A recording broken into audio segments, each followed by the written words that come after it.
ಎಲ್ಲರಿಗೂ ನಮಸ್ತೆ, ಹೇಗಿದ್ದೀರಾ? ಎಲ್ಲರಿಗೂ welcome to A V vlogs Kannada. ನನ್ನ ಇವತ್ತಿನ ಪುಟ್ಟು ವ್ಲಾಗ್ನ ಶುರು ಮಾಡೋಣ ಬನ್ನಿ. ನನ್ನ ಮಗಳು ಬರ್ತಡೇ ಇನ್ನೂ 3 ವೀಕ್ಸ್ ಇದೆ. ನೆಕ್ಸ್ಟ್ ಮಂತು ನವೆಂಬರ್ 1ಗೆ ನನ್ನ ಮಗಳು ಬರ್ತಡೇ. ಆಗಲೇ ನನ್ನ ಹಸ್ಬೆಂಡು ನನ್ನ ಮಗಳು ಬಟ್ಟೆ ತೊಗೊಂಡ್ಬಿಟ್ಟಿದ್ದಾರೆ. ಅಪ್ಪ ಮಗಳಿಗೂ ಇಬ್ಬರಿಗೂ ಬಟ್ಟೆ ರೆಡಿ ಇದೆ. ಹಸ್ಬೆಂಡ್ ಬಂದು ಆನ್ಲೈನ್ ಥ್ರೂನೇ ಇಬ್ರಿಗೂ ಬಟ್ಟೆ ತೊಗೊಂಡಿದ್ದಾರೆ. ಅವ್ರಿಗೆ ಆಲ್ರೆಡಿ ಬಟ್ಟೆ ಬಂದಿದೆ. ಇವತ್ತು ಪಾಪುದು ಬಟ್ಟೆ ಬಂದಿತ್ತು. ಸೊ ಹಾಗಾಗಿ ಇವತ್ತನ್ನು ಇವಾಗ ಓಪನ್ ಮಾಡಿ ನೋಡಬೇಕು ಹೇಗಿದೆ ಏನು ಅಂತ. ಚೆನ್ನಾಗಿಲ್ಲ ಅಂತ ಅಂದರೆ ರಿಟರ್ನ್ ಹಾಕೋಣ ಅಂತ ಹೇಳ್ಬಿಟ್ಟು ಸೊ ಚೆಕ್ ಮಾಡ್ತೀನಿ.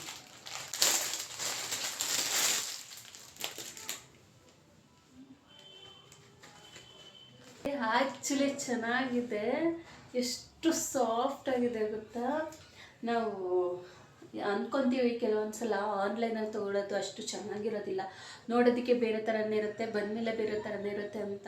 ಸೂಪರಾಗಿದೆ ಕ್ವಾಲಿಟಿ ಎಲ್ಲ, ನನಗೆ ತುಂಬ ಇಷ್ಟ ಆಯಿತು. ಚೆನ್ನಾಗಿದೆ, ಅವಳಿಗೆ ಆಗುತ್ತೆ. ಸೊ ಪಿಂಕ್ ಆ್ಯಂಡ್ ವೈಟ್ ಇದರಲ್ಲಿ ತೊಗೊಂಡಿದ್ದಾಳೆ ಪಾಪು. ಕೊಡಿಸಿದ್ದಾರೆ ಹಸ್ಬೆಂಡ್. ಅವರು ಆಲ್ಮೋಸ್ಟ್ ಒಂಥರ cream colour, white creamish colour ಆ ಇದರಲ್ಲಿ ಕಲರ್ ತೊಗೊಂಡಿದ್ದಾರೆ. ನಾನಿನ್ನೂ ರೆಡಿನೇ ಮಾಡ್ಕೊಂಡಿಲ್ಲ. ನನ್ನ ಬರ್ತಡೇ ಅಂತ ಇದ್ದೀನಿ, ನನ್ನ ಮಗಳು ಬರ್ತಡೇಗೆ ಇನ್ನು ಸಾಕಷ್ಟು ಟೈಮ್ ಇದೆ, ಹಾಗಾಗಿ ಇನ್ನು ರೆಡಿ ಮಾಡ್ಕೊಂಡಿಲ್ಲ. ಇನ್ನೊಂದು ಏನಂದರೆ ಒಂದು ಜೊತೆ ಇದೆ, ಅದನ್ನು ಹಾಕ್ಕೊಂಡೆಲ್ಲ ಹೊಲಿಸು ಕೂಡ ಇಲ್ಲ. ತೊಗೊಂಡು 4 ವರ್ಷ ಹೋಗಿದೆ. ಮದುವೆ ಹೊಸದ್ರಲ್ಲಿ ತೊಗೊಂಡಿದ್ದು, ಒಂದು ಶೂಟಕ್ಕೂ ಮುಂಚೆನೇ ಆ ಬಟ್ಟೆನ. ಅದನ್ನು ಹಾಕ್ಕೊಳ್ಳುವಂಥ ಒಂದು ಟೈಮ್ ಎಲ್ಲೂ ಬರಲಿಲ್ಲ. ಟೈಮ್ ಇದ್ರೂ ನಾನು ಯಾವ ಫಂಕ್ಷನು ಸಹ ಅಟೆಂಡ್ ಮಾಡೋದಿಲ್ಲ ಅಷ್ಟಾಗಿ, ಹಾಗಾಗಿ ಅದನ್ನು ಹಾಕ್ಕೊಳ್ಳುವಂಥ ಸಂದರ್ಭ ಬಂದಿರಲಿಲ್ಲ. ಈ ಸಲ ಪಾಪು ಬರ್ತಡೆಗೆ ಅದನ್ನೇ ಹೊಲ್ಸಿ ಹಾಕ್ಕೊಳ್ಳೋಣ ಅಂತ ಅಂದ್ಕೊಂಡಿದ್ದೀನಿ. ಹೊಲಿಸ್ತೀನ ಅಥವಾ ಅದೇನಂದರೆ ಒಂಥರ ಲೆಹೆಂಗಾ ಟೈಪಲ್ಲಿದೆ. ಸೊ ಬ್ಲೌಸ್ ಪೀಸ್ ಕೊಟ್ಟಿದ್ದಾರೆ, ಮಾಮೂಲಿ ಲೆಹೆಂಗಾ ಕೊಟ್ಟಿದ್ದಾರೆ. ಬ್ಲೌಸ್ ಪೀಸು ಹೊಲಿಸ್ಬೇಕು. ಅದ್ರ ಬದಲು ಆನ್ಲೈನ್ ಥ್ರೂ ಬ್ಲೌಸ್ನ ಆರ್ಡ್ರ್ ಮಾಡ್ಕೊಳ್ಳೋಣ ಅಂದ್ಕೊಂಡಿದ್ದೀನಿ ಫುಲ್ ಸ್ಲೀವ್ಸಲ್ಲಿ. ಅದಕ್ಕೆ ದುಪ್ಪಟ್ಟ ಕೂಡ ತೊಗೊಂಡಿದ್ದೀನಿ ಆಲ್ರೆಡಿ, ಆವಾಗಲೇ ತೊಗೊಂಡಿದ್ದು ಹಾಕ್ಕೊಬೇಕಂತ, ಬಟ್ ಹಾಕ್ಕೊಂಡಿಲ್ಲ. ಇವಾಗ ವಂಶು ಬರ್ತಡೆಗೆ ಅದೇ ಆಗುತ್ತೆ. ಸೊ ನೋಡಿಬಿಟ್ಟು ಬ್ಲೌಸ್ ಒಂದು ಬುಕ್ ಮಾಡಿಕೊಂಡ್ರೆ ನನ್ನ ಬಟ್ಟೆ ಕೂಡ ರೆಡಿ ಆಗುತ್ತೆ. ಇನ್ನು ನೆಕ್ಸ್ಟು ಬರ್ತಡೇ ಸೆಲೆಬ್ರೇಷನ್ ಮಾಡೋದಷ್ಟೇ. ಇನ್ನೂ ಎಲ್ಲಿದೆ, ನಾವು ಈಗಲೇ ಪ್ಲ್ಯಾನ್ ಮಾಡ್ತಾಯಿದ್ವಿ. ಅಂದರೆ ಲಾಸ್ಟ್ ಇಯರ್ ಅವಳಿಗೆ ನಾವು ಯಾವುದೇ ಥರ ಬರ್ತಡೇ ಮಾಡೋದಕ್ಕಾಗಲಿಲ್ಲ, ಮನೇಲಷ್ಟೇ ಕೇಕ್ ಕಟ್ಟಿಂಗ್ ಮಾಡಿಸಿದ್ದು. ಅವಳಿಗೆ ಬರ್ತಡೇ ಒಂದು ವಾರ 15 ದಿನ ಹಿಂದೆ ಅವಳನ್ನ ಡಿಸ್ಚಾರ್ಜ್ ಮಾಡ್ಕೊಂಡು ಕರ್ಕೊಂಡು ಬಂದಿದ್ದು. ಅವಳನ್ನ ICUಗೆ ನಾವು ಹಾಕಿದ್ವಿ. ತುಂಬಾ ಹೈ ಫೀವರ್ ಆಗಿಬಿಟ್ಟು ICUಗೆ ಅಡ್ಮಿಟ್ ಮಾಡಿದರು. ಹಾಗಾಗಿ ಮತ್ತೆ ಕಣಿಸಲು ಆಗುತ್ತೆ ಅಂತ ಹೇಳ್ಬಿಟ್ಟು ನಾವು ಬರ್ತಡೇ ಸೆಲೆಬ್ರೇಷನ್ ಮಾಡಲಿಲ್ಲ. ನಾಮಕರಣ ಆದಮೇಲೆ ಅವಳು ಹುಷಾರು ತಪ್ಪಿದ್ದು. ಸೊ ಹಾಗಾಗಿ ಎಲ್ಲರೂ ಅಂದರು ನಾಮಕರಣದಲ್ಲಿ ಕಣ್ಣು ಬಿದ್ದಿದ್ದೆ, ಹಾಗಾಗಿ ಹುಷಾರು ತಪ್ಪಿದ್ದಾಳೆ ಅಂತ. ಮತ್ತು ಇನ್ನೂ ಕೆಲವರು ಅಂತಾರೆ ವರ್ಷ ತುಂಬಬೇಕಾದ್ರೆ ಮಕ್ಕಳು ಸಾಮಾನ್ಯ ಹುಷಾರು ತಪ್ಪೋದು ಕಾಮನ್ ಅಂತ ಹೇಳ್ತಾರೆ. ಹಾಗಾಗಿ ಅವಳು ವರ್ಷ ತುಂಬ ಟೈಮಲ್ಲಿ ಹುಷಾರು ತಪ್ಪಿದ್ರಿಂದ ಬರ್ತಡೇ ಸೆಲೆಬ್ರೇಷನ್ ಮಾಡಲಿಲ್ಲ. ಇವಾಗ ಆಲ್ರೆಡಿ ಹುಷಾರು ತಪ್ಪಿ ಚೆನ್ನಾಗಾಗಿದ್ದಾಳೆ. ಒಂದು ಸ್ವಲ್ಪ ಕೋಲ್ಡ್ ಇದೆ, ಅದನ್ನು ಕೂಡ ಬರ್ತಡೇ ಅಷ್ಟರಲ್ಲಿ ಸರಿ ಮಾಡಿಬಿಡ್ತೀನಿ. ಬರ್ತಡೇನ ಈ ಸಲ ಸ್ವಲ್ಪ ನಮ್ಮ ಫ್ಯಾಮಿಲಿ ಮಾತ್ರ ಸೇರಿಕೊಂಡು ಸ್ವಲ್ಪ ಚೆನ್ನಾಗಿ ಮಾಡೋಣ ಅಂತ ಒಂದೇ ಒಂದು ಚಿಕ್ಕ ಪ್ಲ್ಯಾನ್ ಇದೆ. ನೋಡೋಣ ಏನಾಗುತ್ತೆ ಅಂತ ಗೊತ್ತಿಲ್ಲ. ನೋಡೋಣ ಅಲ್ಲ, ಹಾಗೆ ಆಗಬೇಕು ಅಂತ ಅಂದ್ಕೊತಾ ಇದ್ದೀನಿ, ಮಾಡ್ತೀನಿ ಹಾಗೆ ಕೂಡ. ನೆಕ್ಸ್ಟು ವಂಶುಮಾಗೆ ಬಟ್ಟೆನ ಹಾಕಿ ಚೆಕ್ ಮಾಡ್ತಾ ಇದ್ದೀನಿ. ಏನಾದರೂ ಕರೆಕ್ಟಾಗಿಲ್ಲ ಅಂತ ಹೇಳಿದ್ರೆ ರಿಟರ್ನ್ಗೆ ಹಾಕ್ಬೋದಲ್ವಾ, ಅದಕ್ಕೋಸ್ಕರನೇ. ಈ ಸಿಂಪಲ್ ಆಗಿರೋ ಫ್ರಾಕ್ ನನಗೇನೋ ತುಂಬ ಇಷ್ಟ ಆಯಿತು, ನನ್ನ ಹಸ್ಬೆಂಡ್ಗೂ ಇಷ್ಟ ಆಯಿತು. ನಾವಿಬ್ಬರು ಸ್ವಲ್ಪ ಸಿಂಪಲ್ ಆಗೇ ಸೆಲೆಕ್ಟ್ ಮಾಡ್ತೀವಿ. ಅವಳಿಗೂ ಕೂಡ ಹೆವಿ ಆಗಬಾರ್ದು ಪಾಪುಗೆ ಅಂತ ಹೇಳ್ಬಿಟ್ಟು. ಹೆವಿ ಆದರೆ ಕಿರಿಕಿರಿ ಆಗುತ್ತೆ, ಚುಚ್ಚಿದಂಗೆ ಆಗುತ್ತೆ ಅಂತ ಹೇಳ್ಬಿಟ್ಟು ವರ್ಕ್ ಏನು ಇರಬಾರ್ದು, ಪ್ಲೇನಲ್ಲೇ ತೊಗೊಂಡ್ವಿ ಸ್ವಲ್ಪ. ಬಟ್ ಈ ಬಟ್ಟೆ ಚೆನ್ನಾಗಿ ಕಾಣಿಸ್ತಿತ್ತು ವಂಶುಮಾಗೆ, ಸ್ವಲ್ಪ ಲೂಸ್ ಅನಿಸ್ತಾ ಇತ್ತು ಅಡ್ಡಗ್ಲ ಚೆಸ್ಟ್ ಹತ್ರ. ಹಾಗಾಗಿ ಬೇಡ ಅಂತ ಡಿಸೈಡ್ ಮಾಡ್ಕೊಂಡೆ. ಹಾಗೆ ಮನೆಯಲ್ಲಿರೋರು ಯಾರಿಗೂ ಕೂಡ ಈ ಬಟ್ಟೆ ಇಷ್ಟ ಆಗಲಿಲ್ಲ, ನನಗೆ ನನ್ನ ಹಸ್ಬೆಂಡ್ಗೆ ಬಿಟ್ಟರೆ. ಕ್ವಾಲಿಟಿ ವೈಸ್ ಎಲ್ಲ ತುಂಬಾ ಚೆನ್ನಾಗಿತ್ತು. ಬರ್ತಡೆಗೆ ಹಾಕೋ ಥರ ಬಟ್ಟೆ ಇರಲಿಲ್ಲ, ಸುಮ್ಮನೆ ಡೈಲಿ ಯೂಸ್ಗೆ ಮತ್ತು ಎಲ್ಲಾದರೂ ಹೋಗಿ ಬರ್ತೀವಿ ಅಂದರೆ ಮಾತ್ರನೇ ಈ ಬಟ್ಟೆ ಚೆನ್ನಾಗಿದೆ ಅಂತ. ನಮ್ಮ ಅತ್ತೆನೂ ಮತ್ತು ಮೈದನೂ ಬಟ್ಟೆ ಚೆನ್ನಾಗಿಲ್ಲ ಅಂತ ಹೇಳ್ತಾ ಇದ್ರು.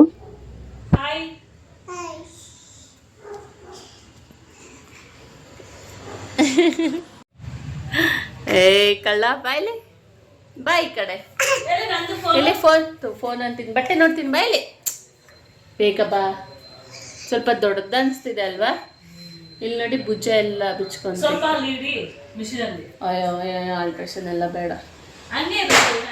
ನನ್ನ ಮೈದಂಗಂತೂ ಸೀರಿಯಸ್ ಆಗಿ ಇಷ್ಟನೇ ಆಗಲಿಲ್ಲ. ನಮ್ಮ ಅತ್ತೆನ ಬೇಕಾದರೆ ಕನ್ವಿನ್ಸ್ ಮಾಡ್ಬೋದು.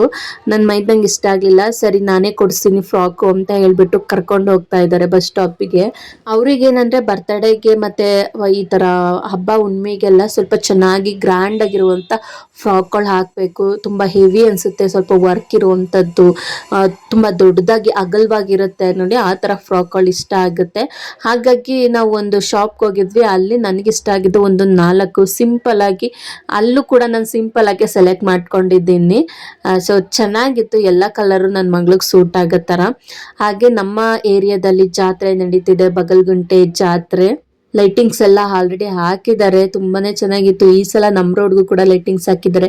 ಯಾವ ವರ್ಷನೂ ಹಾಕಿರ್ಲಿಲ್ಲ. ಲಾಸ್ಟ್ ಇಯರ್ ದುಡ್ಡು ಕಲೆಕ್ಟ್ ಮಾಡ್ಕೊಳಕ್ಕೆ ಬಂದಾಗೆಲ್ಲ ಬೈತಾ ಇದ್ವಿ, ನಮ್ಮ ರೋಡ್ಗೆ ಲೈಟ್ ಹಾಕೋದಿಲ್ಲ, ನಾವೇ ಕೊಡಬೇಕು ದುಡ್ಡು ಅಂತ ಹೇಳ್ಬಿಟ್ಟು. ಈ ಸಲ ಲೈಟ್ ಕೂಡ ಹಾಕಿದ್ದಾರೆ, ಖುಷಿ ಆಯಿತು.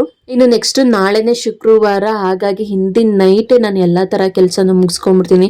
ಮಂಗಳವಾರ ಶುಕ್ರವಾರ ಬೆಳಿಗ್ಗಿನ ಜಾವನೇ ಪೂಜೆ ಮಾಡಬೇಕು ಅಂತ ಹೇಳ್ಬಿಟ್ಟು ಅಡುಗೆ ಮನೇನ ಅತ್ತೆ ಕ್ಲೀನ್ ಮಾಡ್ಕೊಳ್ತಾ ಇದ್ದಾರೆ. ಇನ್ನು ಹೊರಗಡೆ ಬಾಕ್ಲು ತೊಳೆಯೋದು, ಕಸ ಗುಡಿಸಿ ಮನೆ ಒರೆಸೋದೆಲ್ಲ ನೈಟೇ ನಾನು ರೆಡಿ ಮಾಡ್ಕೊಂಡ್ಬಿಡ್ತೀನಿ. ನೈಟೇ ಈ ರೀತಿ ಕೆಲಸ ಮಾಡ್ಕೊಳ್ಳೋದು 2 ದಿನ, ಮಂಗಳವಾರ ಶುಕ್ರವಾರ ಬೆಳಗಿನ ಜಾವನೇ ಪೂಜೆ ಆಗಬೇಕು ಅಂದರೆ ಆದಷ್ಟು ನಾನು ನೈಟೇನೆ ಎಷ್ಟಾಗುತ್ತೆ 99% ಕೆಲಸನ ಮುಗಿಸ್ಕೊಂಡ್ಬಿಡ್ತೀನಿ. ಇನ್ನು 1% ಸ್ನಾನ ಮಾಡ್ಕೊಂಡು ರಂಗೋಲಿ ಹಾಕಿ ಪೂಜೆ ಮಾಡೋದಷ್ಟೇ ಬ್ಯಾಲೆನ್ಸ್ ಉಳಿಸ್ಕೊಂತೀನಿ. ಬಟ್ ನಾನು ಈ ಸಲ ಪೂಜೆ ಮಾಡಂಗಿರ್ಲಿಲ್ಲ, ಹಾಗಾಗಿ ಅತ್ತೆನೇ ಪೂಜೆ ಮಾಡ್ತಾರೆ. ನಾನು ಮಾಮೂಲಿ ಕೆಲಸ ಒಂದು ಮಾಡಿಕೊಟ್ಟೆ. ಇನ್ನು ಮನೆ ಕೆಲಸ ಎಲ್ಲ ಮುಗಿಸೋಷ್ಟರಲ್ಲಿ ಆಲ್ಮೋಸ್ಟ್ 10:30 ಆಯಿತು. ಸೊ 10:30ಗೆ ಬಂದು ಹಾಗೆ ಮಲ್ಕೊಳ್ಳೋದಕ್ಕೂ ಆಗೋದಿಲ್ಲ, ಅಷ್ಟೆಲ್ಲ ಕೆಲಸ ಮಾಡಿ ತುಂಬ ಟಯರ್ಡ್ ಆಗಿರ್ತೀವಿ. ಹಾಗೆ ಮಲ್ಕೊಬೋದು, ಆದರೆ ಅನ್ಕಂಫರ್ಟಬಲ್ ಫೀಲ್ ಆಗುತ್ತೆ ಫೇಸ್ ವಾಶ್ ಮಾಡದೆ ಮಲ್ಕೊಳ್ಳೋದ್ರಿಂದ. ಹಾಗೆ ಒಂದ್ಸಲ ಫೇಸ್ ವಾಶ್ ಮಾಡಿಕೊಂಡು, ಹಾಗೆ ನಾನು ಈ ಸಲ ನೈಟ್ ಕ್ರೀಮ್ನ ನಾನು ಮನೆಯಲ್ಲೇ ರೆಡಿ ಮಾಡಿ ಇಟ್ಕೊಂಡಿದ್ದೀನಿ.